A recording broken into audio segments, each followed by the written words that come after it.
Hello everybody, Realm Builder Guy here, and welcome back to the channel, and welcome back to Sparta in Imperator, Rome.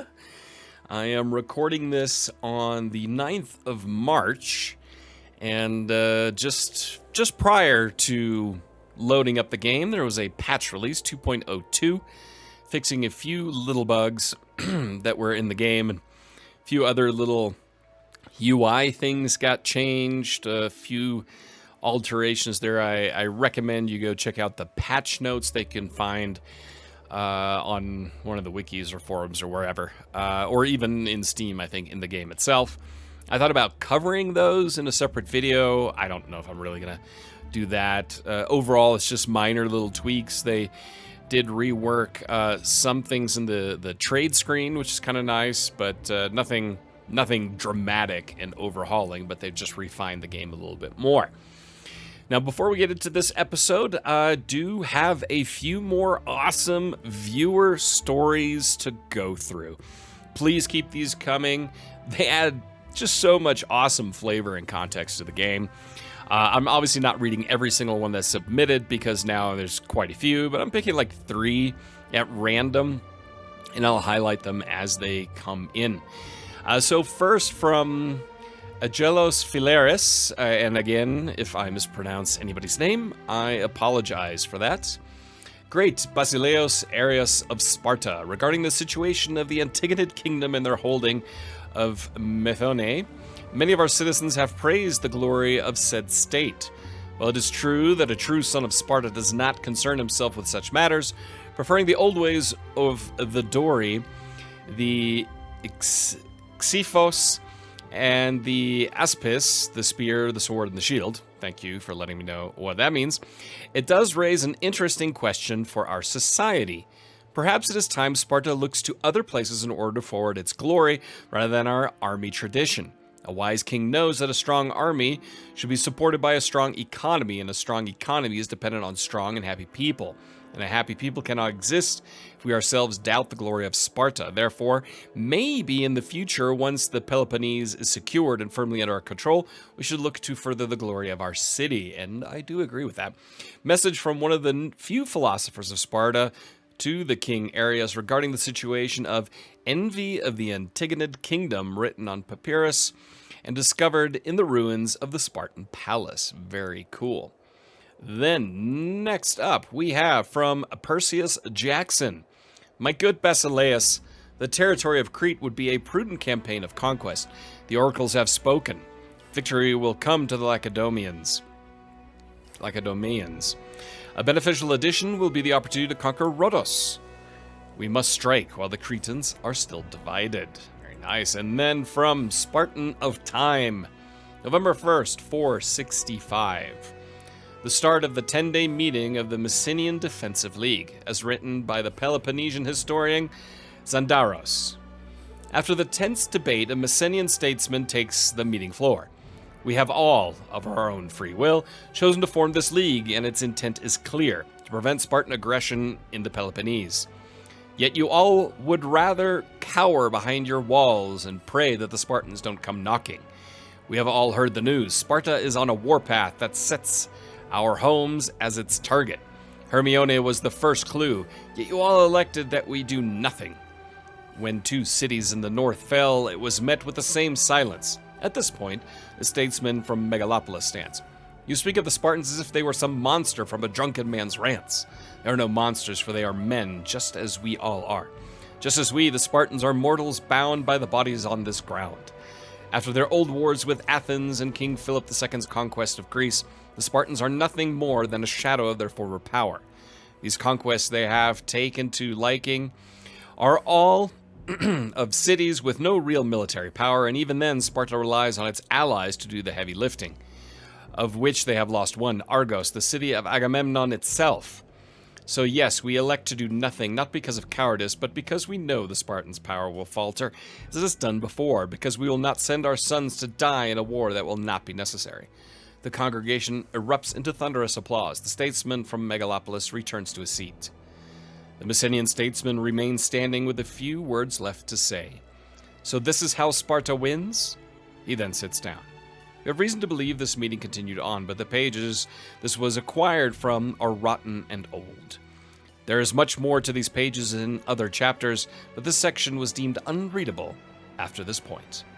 So again, thank you guys and gals for watching, viewing, which is the same as watching, I realize, leave me alone, commenting, subscribing, liking, and so on, and of course submitting those stories. It means a lot to me. It's so much fun. Now we've done that, we've got one more little housekeeping thing to do. If we go here, let's go to Marius and his children, in particular, Davidos. Davidos named after hero tier patron David. And he wanted to see how he is doing. He's doing well at 13 years old. He's very strong in his finesse. And he's coming up in charisma. Statesmanship, 10.4%. He's getting there. He is depressed. So, yeah, he's sad. And frail. So, that's awesome. Sorry about that, David. If you want to find out how you can become a hero tier patron, link to Patreon in the description below. So, now, what shall we do? What is the plan for Sparta moving forward? Well, I've done a little looking. And let me just get back into the terrain mode. We've got a few options. I have moved the troops down here and sent our Nautican to hunt enemy fleets. We have a problem. Financially, our issue right now is the fact that we have our raised levies. Raised levies, they're increasing our war exhaustion. Now, they are slightly increasing our military experience, but not by enough. And they're costing us money. If we look at our economics, next month, our balance is going to be 0.66. It's not great. So to help that along a little bit, I have made the decision that we are just going to demolish all of these forts in these territories outside of main part of Sparta. I am going to keep this fort right here just because I feel like the strategic importance of that is very, very key. Up here, I'm not overly concerned with it. What that does, of course, we now make way more money, 1.46.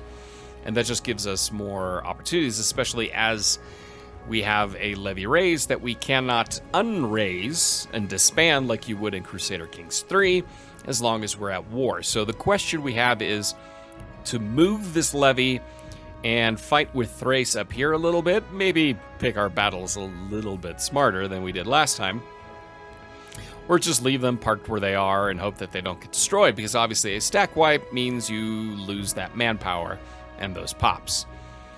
Then, strategically, what else are we going to do? Let's pop the outliner, and if I can, queued events? No? Okay. Hello? There we go. Queued events. Nothing going on there, and we may as well pop that map modes back up. We are, of course, fabricating a claim on Opus. Now, there are a few targets off of the Peloponnese, and one that everyone is pointing me towards is right here, Knossos in Crete. Now, they are currently still more powerful than us simply because of their alliances. Now, they're allied with Imperator, and they have a defensive league with Rhodes, Gortyna, and Imperator. So that means we attack here. Rhodos, Imperator, Gortyna, everybody gets pulled in, and we are once again sitting in that spiral of a war that we can't win. Rhodes, it's the same thing. They only have Gortyna as an ally, but with Knossos and Imperator as their allies, it kind of puts us at a disadvantage. However, there are lands along the coast here that are a little bit more to our liking. Lycia as one. Now, they also have a large defensive league, as everybody seems to in this area. Now, there are a few spots that supposedly don't, or it's just a small defensive league, but they're landlocked, and it'll be very hard to really go there and do anything. So, one mechanic that I would really hope gets changed with time are these defensive leagues. Because as things stand right now, everybody is in a defensive league except the Pamphylian Revolt, but they are at war with Pamphylia, and Pamphylia is in another defensive league. I mean, it's smart that they're doing it, because that way the Antigonids and Seleucids don't do anything against them. It just limits our personal options. Now, we could move a little bit further north. We could move against Dalmatia as one, or Pieria. Pieria, yeah, that's how you pronounce it. As another, a defensive league here with Issa. So these are smaller nations that we could try to conquer on the Dalmatian coast. Liburnia right now is another one. They are allied with Istra. So, I mean, we could move up the Dalmatian coast as an area of conquest, but it's just right now not ideal. One that we could do is take on Tara. Now, they are a feudatory of Gortyna, which is a way that we could pull Gortyna into the war without pulling in Knossos and Rhodes. That's one possibility, because obviously Tara is not in a defensive league. Now, I'm not sure if we attack a feudatory, if that then pulls in the main state's allies. I'll be honest, I don't know. There is a way to find that out, and it only looks like Gortyna will protect their feudatory, and they will take over as war leaders as they get. Possible defenders joining Gortyna are Knossos, Ierapetra, and Rhodes. So it looks like it is going to then trigger a war with that defensive league. Now, that's a defensive league we can defeat easier than the defensive league we are facing here. But at the end of the day, our problem is also Thrace will not come to our aid. So Opus is really our main target right now. I do want to fabricate a claim down here so that we have it on the province of Crete. Might as well get the claim and work on that. Now, the other strategic things we could do are, let's go to trade, is what do we do here in terms of trade? Now we've got a few permitted requests here, denied requests. Just get rid of that so you can move things back and forth. We have a capital surplus in iron. If we look at our nation, if we go to provinces and we go down here to Laconia, now we are one over. So we could eliminate 2 of our trade routes. It's something we could do. Now you can see here the trade goods screen has been redone, which is kind of nice. You can see what could come in. If you hover it over it, you will see what the bonuses are. And then there are no potential routes from iron to choose from, simply because we have all of our trade routes. And here is the value, so you can see that right away. One possible thing I'm thinking about, but it'll hurt us financially, is if we drop 2 trade routes. So we go from 4, which is 1 above really what we're supposed to have, and go down to 2 out of 3, is then import horses, and we can have cavalry. Because we don't have cavalry right now. We have light infantry, heavy infantry, and archers. We can add cavalry to our levies. That will give us a strategic advantage in war. But it'll hurt us a bit financially. Not an excruciating amount, but enough that we will kind of notice it. But it's something I wouldn't mind doing. But at this point, there's really no point in doing it. What we're going to do instead... So these guys are on Destroy Pirates. We're going to move our fleet here, board, and then head up to Thrace, and maybe fight a few battles up there while we're at it. All right, so it looks like there is a white piece That has been declared, so now we're going to move our troops back to the mainland. So that war is over. Now we can disband our levies. Yeah, we've bumped up our military experience. These guys can go back to destroying pirates. And with that, economically, we've had a little bit of a bump. Let's see. I mean, there's no army maintenance difference. There is a huge difference if we take care of our fleet maintenance, which at this point we don't really need the fleet. I mean, they're hunting pirates. If we drop this, the morale of navies goes down by 80%. Maintenance costs go down by 50%. I mean, right now they're hunting pirates. I mean, it's one of those, if we make the money now, that's a significant jump in our balance. So I think we're going to turn down our fleet maintenance for right now. And just truck on and wait for the Opus to come through. For that, we have to wait just 8 months. Then our claim on Opus will be ready, and we'll kind of see where the world is after that. I mean, Thrace having white pieced out here is actually really important to us. Stable ally that we can maybe then call into a war. We have a lot of subjects. They're not at war with anybody else. Now I'd be curious if we declare a war. Oh, autonomy. The industrious folk of Sparta have excelled themselves, contributing their own personal funds to develop the infrastructure of their fine city. We hope this attitude can be mirrored by some of our less loyal subjects. Wonderful. So, territory of Sparta gains a granary. And the granary gives a local civilization level of plus 2% and food capacity plus 200. So we could seize and divert these resources to the military. So that gives us a huge boost in manpower. It's not their place to decide what goes where. It's 20 gold. No, I mean, he's disciplined enough. He understands a granary is a huge advantage for us. But I'd be curious, if we declare a war here, we can have Thrace come in. So Thrace would come into this war, which would be of a large benefit to us. Now I'm curious if we go to, it looks like we've lost our archers as part of our levies. That's frustrating. Let's look at mercenaries. So monthly maintenance costs, that's crazy high. I mean, 10 gold, we're at 2.26. Is there anybody who's cheap? Are there any cheap mercs out there? Because, you know, that's what matters, right?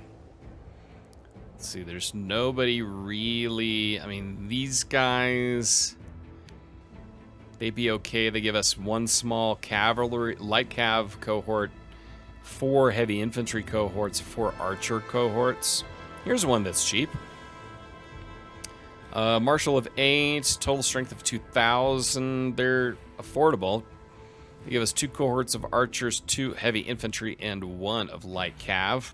So this is somebody we could afford at our current income level. Also, because fleet maintenance would go up, and obviously our overall maintenance would go up. We would be losing money with these guys, but they would give us an extra 2,000 manpower. But that's still not enough to break that league. Now, we could go with someone significantly more expensive and run the risk of quickly going into debt. Here we've got one with chariots, archers, and light cav. Yeah, we'll see. All right, so we have Hellenistic Syracuse, request for wine. All right, so remember I turned off a few of those. All right, let's see, what does this do? An envoy from the Hellenistic local power of Syracuse requests that they import wine from the province of Arcadia. This will earn us 0.41 per month. All right, let's accept that. I mean, Syracuse, that's not bad. They are outside of our territory. They are all the way over here. So we're not benefiting anybody that we're really going to be battling with. Look at our economy, 2.27. It's still looking pretty good. So the best way to really take either one of these is All right, there we have the Casus Belli on Opus. Let me hit pause here. Is through adding mercenaries. But obviously that is not going to happen. Now we're going to have to bump up our fleet maintenance. It's going to cost us some money. We're going to move our fleet into the strategic position. Let them move out in there. Hit pause. And now we can take on Opus. Go back to terrain map mode. Opus. They are at war with Orios. Okay. Orios. I mean, if they come in and snag that, that would really tick me off. So what we're going to do is, let's take a look at the situation up here. Well, we can't really see anything. Well, hopefully we're not wasting this Casus Belli, but we're going to do it now anyway. We're going to declare the war. And let's bring in Thrace. Oh, you know what? We may as well just bring in everybody. They have no allies. Declare the war. Raise our armies. And raise all of our levies. And off we go. Shipwrecked, one of Sparta's most renowned merchant traders, Philarchos Philarchid, has appeared before our court in tears. He tells of a huge shipment of exotic fruits which sank beneath the roiling waves on its journey from Tainaron to Salmydessos. He beseeches us to cover at least some of the losses in order to preserve the reputation of Spartan trade throughout the world. How awful. We should help. Cost us 11. Yeah. May as well do that. All right. Now we go here. And they will land in Opus. And the siege can and will commence. Martial advances. Basileus III, effect. Morale of armies goes up 0.07. Morale of navies 0.07. Legion maintenance costs slightly up navy maintenance costs. And we have an invention, and low food supply. So we need to work on the food supply. Here, what we're going to do, though, is change this. Our flank size again. Put our light infantry on the flanks. Alright, so we need to increase our food supply here. And let's see, is there anything we can do? Fortress, barracks, build a port, build a farming settlement. Oh, we lost Amphissa. Oh, okay. I get it. They moved over there and took that. That's fine. We'll worry about the low food supply in a minute. If we look at our inventions, because of our martial advances, we're going to get a few more inventions coming up here soon. I have planned out a few. Now, one of the main things I wanted to look at was... I had it somewhere. Where did I have it? There we go. Go into planning mode. I'll have to look real quick. I had picked war. My best list, the Dacian local power of Odrissa declared war upon the Hellenistic regional power of Thrace. Really? Okay. Okay, we have our Casus Belli on Knossos. So anyway, I need to pick an invention here that will get us the extra... So here we get the freemen. This gives us extra diplomatic relations. That is a key component that we do need to add, because that would be a huge benefit to us. But first, we need to focus on this war and then kind of take things from there. Oratory advances. Basileus, third effect, country civilization level plus 0.5%. All right, so we're inching towards there. Odrissa sues for peace. Our enemy, Odrissa, whom have gone to war with one of our side ally Thrace, has been heavily hit in the current war. Okay. Fine, we have to accept that. White peace. Fine. Now Thrace is no longer at war, but we are close to ending the war here with Opus. And that should give us a full 100% war score when we take their one and only province. Alright, the sacking of Opus. Let the looting be gentle again. Perfect. One pop captured. We will now go here. Sue for peace. Take that province. Perfect. Pass judgment on the important families. Diomedes. Diomedes is actually not that bad. What else is he? Unnoticeable, orator, disciplined, and harsh. I like Diomedes. Let's welcome Diomedes. Then Argaios. He is merciful, devout, lunatic, obsessive, unnoticeable. He's got pretty good zeal and charisma, so we'll give him sanctuary. And finally, Dimnos. Wow, he's really good. Jealous, silver-tongued, and crafty. We're gonna give him refuge as well. It's a little annoying that we have the same color as them, but you know, so be it. All right, so now we can go back to our military, disband all of our levies, find our Nauticon, and we will hunt fleets, and we have an Olympiad, Orestes. Sure, we will send a 52-year-old Orestes or Charis, who's young and healthy. Let's send Charis. Of course, now we have a council position, the Hierophant, and good statesmanship, Arios Charit, so we'll bring him in. Who's the scorned family? The Aegeid family. Our own family, yeah, well, I'm not too worried about that. All right, so we've expanded now nicely. And now it's time to look at our inventions where we have two possible ones. All right, so if I look at our planning mode, because one of the main things I want is an extra diplomatic slot, an extra diplomatic relation. So if we look at our oratory advances and what I had mapped out previously or planned out, you go with triumphal coins or equal integration. This gives us the aggressive expansion goes down, which right now it's not that bad. I'm not overly concerned about that, but triumphal coins. So this game gives us 5,000 manpower, and triumph cost goes down by 20%. That's a huge gain in manpower. Huge. That'll help our army significantly.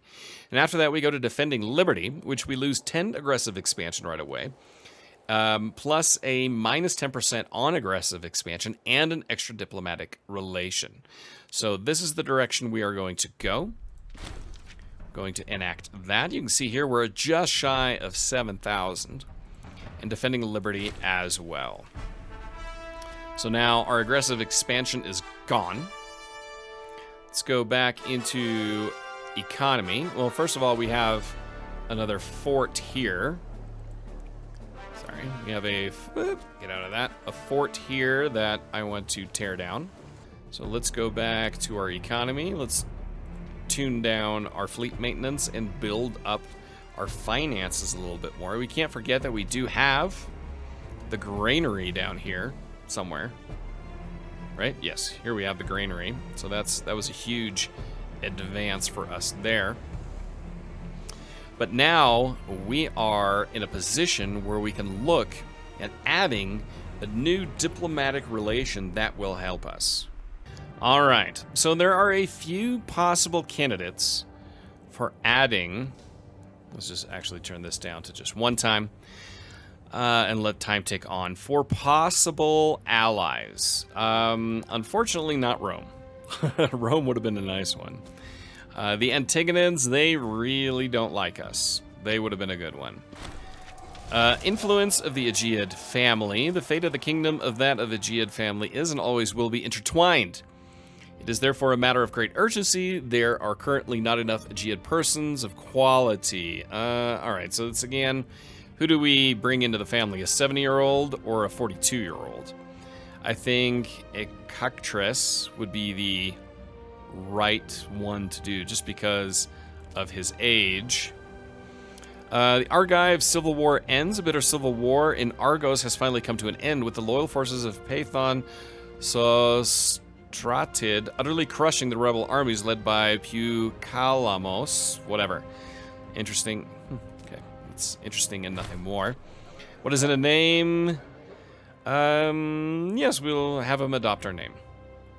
Alright, so not Rome, not the Antigonids. Epirus. Now, Epirus is an interesting one. I will have to hit pause, because otherwise I will not get through this train of thought.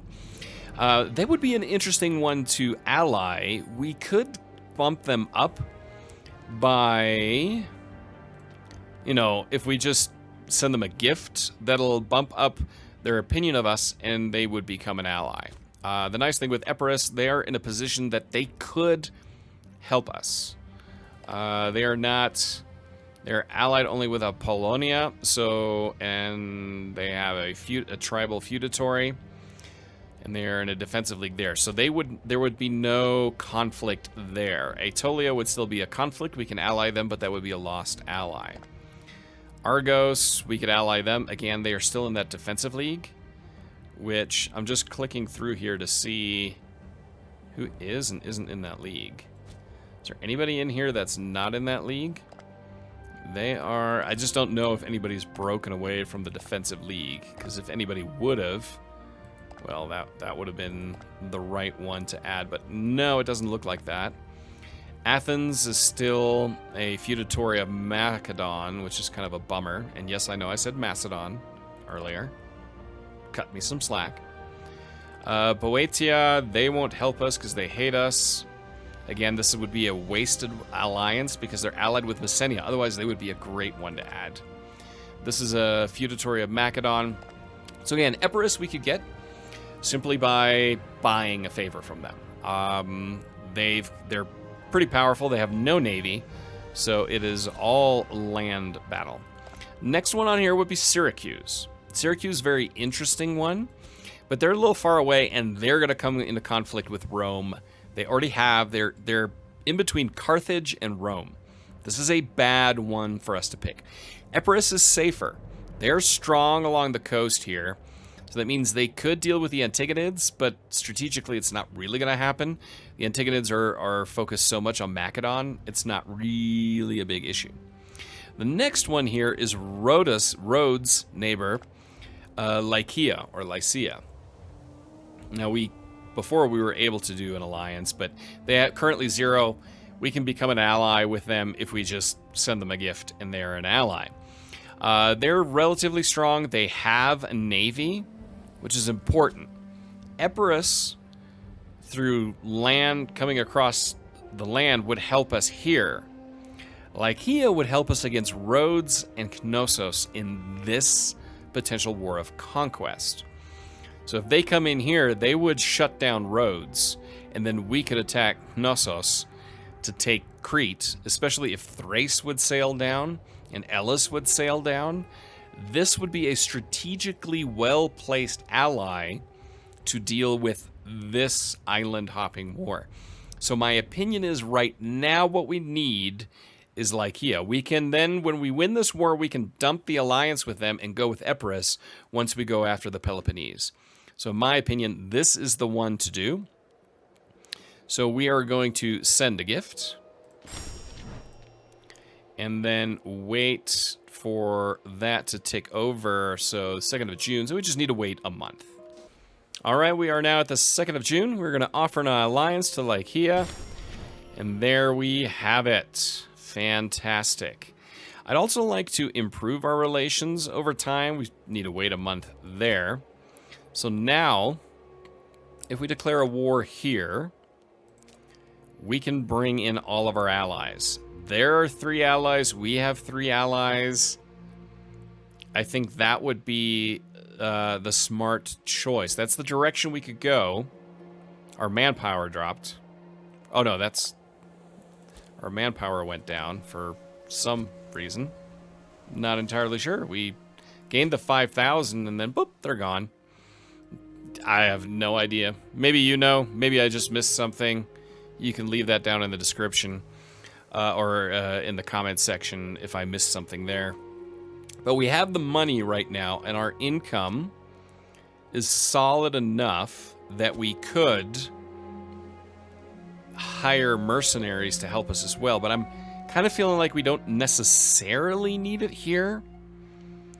The first thing in the strategy will be is to declare the war, have Lycia ideally attack Rhodes and neutralize Rhodes for us. Have our superior naval force crush their navy and then do a landing. That's kind of the way I'm feeling right now, knowing that these powers here on the island itself. Okay, here we've got a revolt battling against Imperator and Knossos, so they're already dealing with that.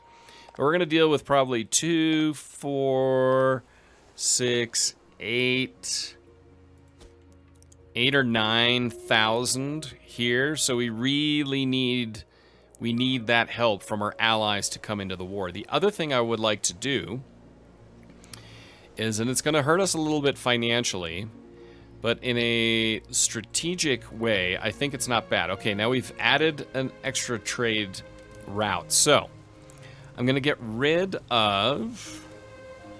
I need the Freeman happiness, food modifier, citizen happiness, citizen happiness. We're going to get rid of earthware. We're going to cancel that route. It's not worth a ton of money anyway. And instead, we have horses. That's worth more to us. We're going to bring it in from Europa. So from Thrace.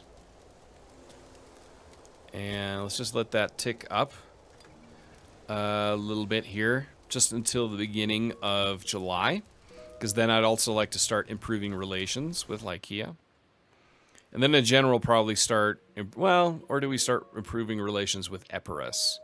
I think improving relations with Epirus would be the better decision here. Let's improve our opinion with them. Just over time, start boosting that up.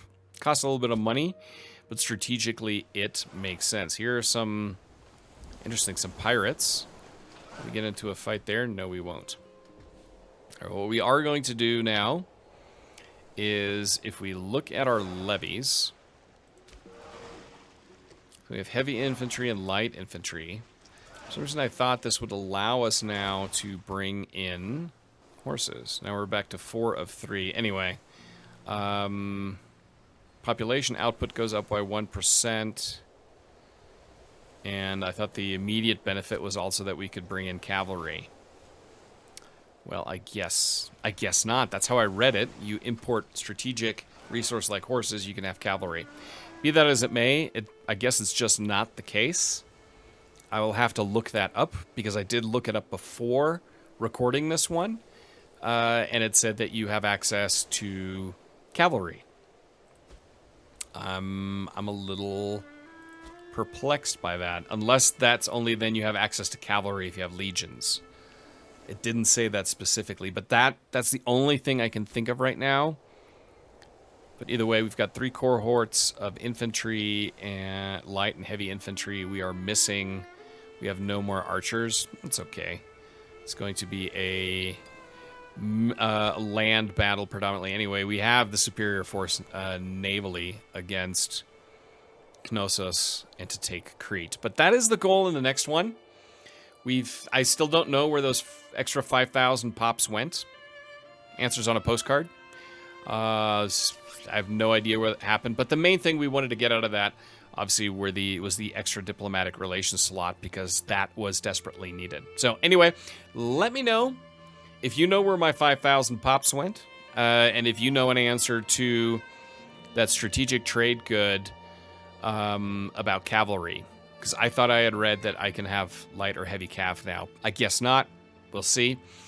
But until next time, I am Realm Builder Guy. And don't forget to hit the like button if you enjoyed this episode. And if you're new, subscribe so you don't miss out anything. And I will talk to you next time.